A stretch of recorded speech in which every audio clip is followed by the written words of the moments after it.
पूरा सच जानने के लिए वीडियो अंत तक देखो। बुद्ध कोई विचार नहीं है। बुद्ध कोई दर्शन नहीं है। बुद्ध कोई धर्म नहीं है। बुद्ध एक अनुभव है। ओशो कहते हैं, बुद्ध को समझा नहीं जाता, बुद्ध को जिया जाता है। जब भी मनुष्य ने बुद्ध को समझने की कोशिश की, उसने बुद्ध को खो दिया। और जब किसी ने बुद्ध को जिया, तब शब्द अपने आप गिर गए।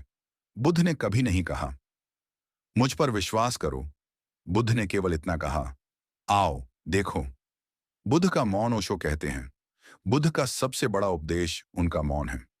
जब कोई प्रश्न पूछता था और बुद्ध चुप रह जाते थे, तो लोग समझते थे शायद उत्तर नहीं है।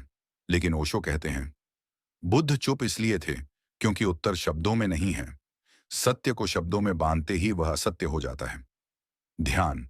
बुद्ध की आत्मा। बुद्ध ने कभी पूजा नहीं सिखाई, बुद्ध ने ध्यान सिखाया। ओशो कहते हैं, ध्यान बुद्ध का मंदिर है।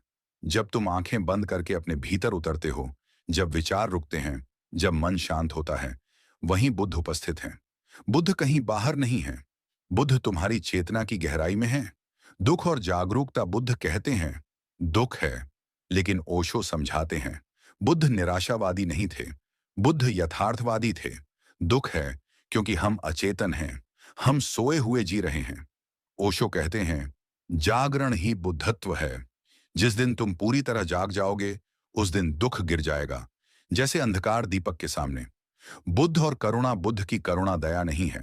दया में ऊपर नीचे होता है, करुणा में समानता होती है।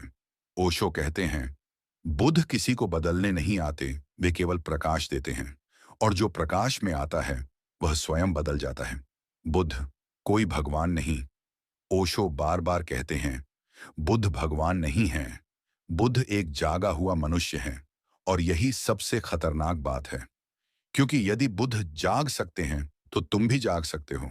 धर्म यहीं डर जाता है, इसलिए धर्म बुद्ध की मूर्ति बना देता है, ताकि तुम उन्हें पूजते रहो और स्वयं न बन जाओ।